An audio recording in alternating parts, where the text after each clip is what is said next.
Iran is burying its late Supreme Leader Ali Khamenei today. He was killed alongside close family members on the first day of the U.S.-Israeli war against Iran on February 28th. The burial in Khamenei's hometown of Mashhad follows 5 days of funeral ceremonies. Crowds of people have flocked to the site, chanting anti-American slogans and vowing vengeance against U.S. President Donald Trump. The burial will be closely watched for signs of Khamenei's son and successor, Mashhad, who has yet to appear in public since being appointed. Well, Khamenei's burial comes on the second day of renewed tit-for-tat military strikes between Washington and Tehran as they battle over the strategic Strait of Hormuz. On Wednesday, U.S. President Donald Trump declared that the interim ceasefire deal they agreed last month was over due to Iranian attacks on tankers in the strait. This video, posted on social media on Thursday, purportedly shows damage to Iran's Aktake Khan railway bridge after overnight US strikes. The bridge in the northern province of Golestan forms part of an important link between Iran and its strategic partners China and Russia. And this video is said to show smoke rising from Iran Shah Airport in the country's southeast. Iranian state TV says that attack killed a firefighter. State media also said US projectiles hit close to Iran's Bushehr nuclear power plant. Not long after, sirens rang out across Kuwait, Jordan and Bahrain as Iran retaliated. Tehran said it launched one-way attack drones at US military targets, including a Patriot missile interceptor system. Many Iranians gathering in Mashhad for the burial of Iran's late Supreme Leader demanded an even harsher response to Trump's latest bombing campaign. It does not depend on what he says. We are the ones who would have to renege on this agreement, and he is the one who should be pursuing us. He is the one who needs us now. We are not the ones trying to chase after him and see what he has to tell us. No, he's the one whose hand is now under our stone. In an interview with broadcaster ARD, Germany's Foreign Minister Johann Wadephul said he hoped a full resumption of the US-Iran war could still be avoided. We can only appeal to both sides to really return to the negotiating table now. Or, to put it more accurately, to start negotiating. I really wouldn't know what else the US could possibly bomb in Iran now. So much has already been destroyed there. Nor would I know what sense it makes for Iran to continue the blockade at this stage. The US said this latest round of attacks was in response to Tuesday's assault on 3 cargo ships transiting the Strait of Hormuz. It came just hours after President Donald Trump said he regarded the interim ceasefire with Iran to no longer be in effect. To me, I think it's over. Let's get more on this now with Kamran Matin. He's an associate professor of international relations at the University of Sussex. Kamran, what's your reading of the attacks carried out the past couple of days between Iran and the United States? Because the two sides were supposed to be negotiating an end to the war. What happened?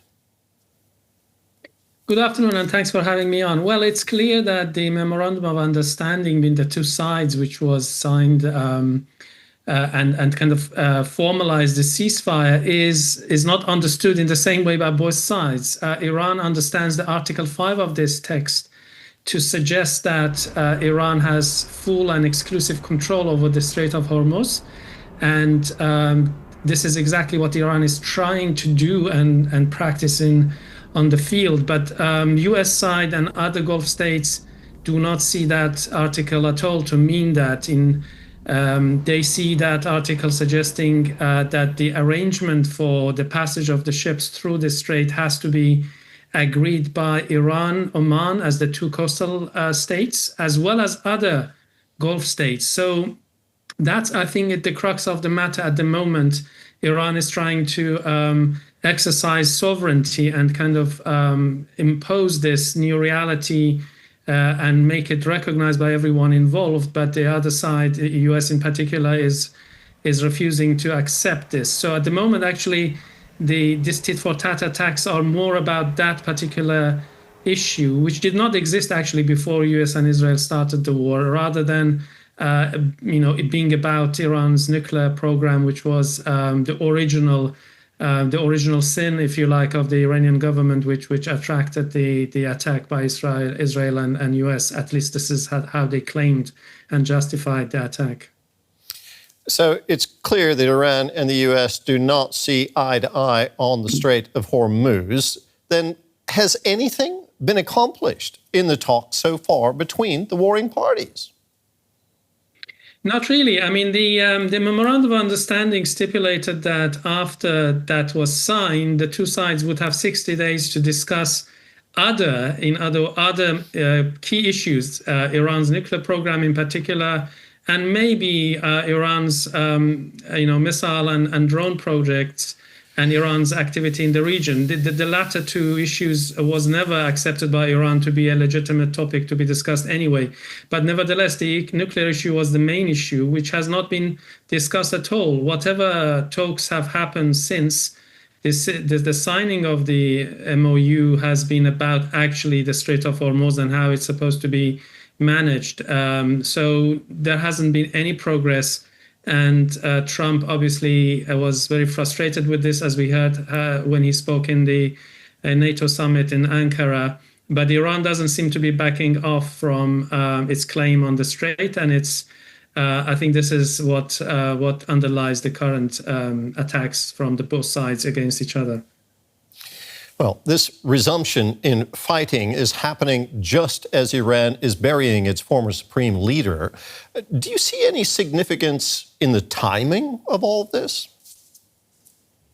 I think it's significant in the sense that I think, Trump said that Iranians had asked the U.S. for not doing any attacks while this extended funeral ceremony is taking place, and yet Iran had attacked 3 ships in the Strait of Hormuz during the same period, and this was clearly something which irritated Trump, and he mentioned this. I think another important thing about this latest round of the attacks is some of the targets. At the beginning of the package you broadcast, there was mention of this bridge in northern Iran which connects Iran or to Central Asian states through which Iran trades with China and Russia. I think this is quite significant because the other targets in the southern Iran along the coast have been attacked in the past, and it does make sense militarily because that's the area from which Iran basically tries to control the Strait of Hormuz. But attacking that bridge far in the north and also quite close, relatively close to Mashhad, where Khamenei is being buried, is sending the message that the US is prepared to potentially attack Iran's infrastructure, including the bridges and maybe energy plants and so on, which Trump has in the past threatened to attack. Okay, this funeral is taking place of Iran's supreme leader who was killed at the start of the war. What do you make of the fact that Iran's new supreme leader, the son of the one being buried today, has not been seen in public since his father was killed in those American-Israeli airstrikes? Do you think that the new supreme leader may show in the next day or two? Well, it's difficult to say because him not showing even in the burial of his father just strengthened the rumors about either him not being really alive, because he was in the same compound where his father and the family were killed, or he was disfigured such in that attack that it's not appropriate for him to appear in public. But the problem is with that scenario that we haven't had any audio recording of his speech either.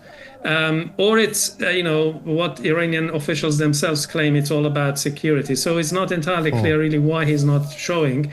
But in any case, I think what is important to note is that during Khamenei, the father's reign, Iran or Islamic Republic was able to institutionalize the leadership much more away from a sort of one-man show, which was how Ayatollah Khomeini, the founder of the Islamic Republic, ruled, and how many people believed Khamenei also rules. But in reality, the contemporary Islamic Republic has many, many institutions, quite entangled, some of them autonomous, some parallel.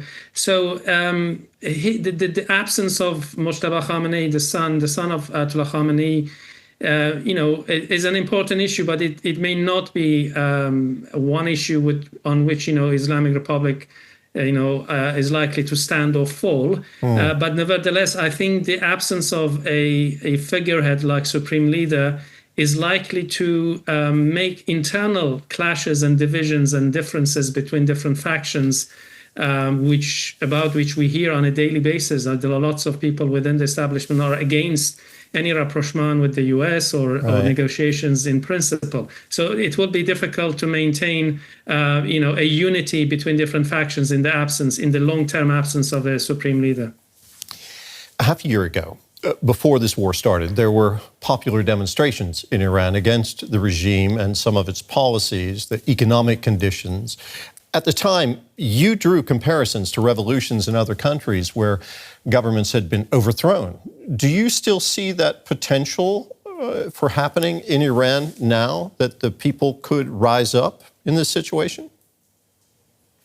Yes, indeed. I mean, in all major modern revolutions of our times, French, Russian, and Chinese, in all of these cases, revolutions happen subsequent or in parallel with a major war and geopolitical pressures on the state. But the difference is, in those cases, there was a social force, a opposition which was capable and willing to challenge the ancien regime or the existing state. In Iran, unfortunately, we don't have a unified opposition, and that is combined with the fact that the regime itself is not refraining from any level of violence to preserve itself. So that's, I think, the major issue in terms of the possibility of popular uprising. But I think if the war is somehow resolved, whether through negotiations, a peace deal, or whatever arrangement, I think that is actually more likely to generate protests, because the regime lacks the justification of external war to intensify its already intense internal repression. So the one reason I think the regime, the Islamic Republic, insists on getting its blocked assets released, its sanctions lifted, all of this is because they do know that the economic situation is so dire in Iran that a popular uprising is more a matter of time rather than anything else. So the possibility exists, but I don't think it will happen in the middle of war and conflict. But it's, however counterintuitive it might sound, it might be something which will happen during peace rather than the war. Kamran, we really appreciate you sharing your insights with us today and taking time. That was Kamran Matin, Associate Professor of International Relations at the University of Sussex. Thank you.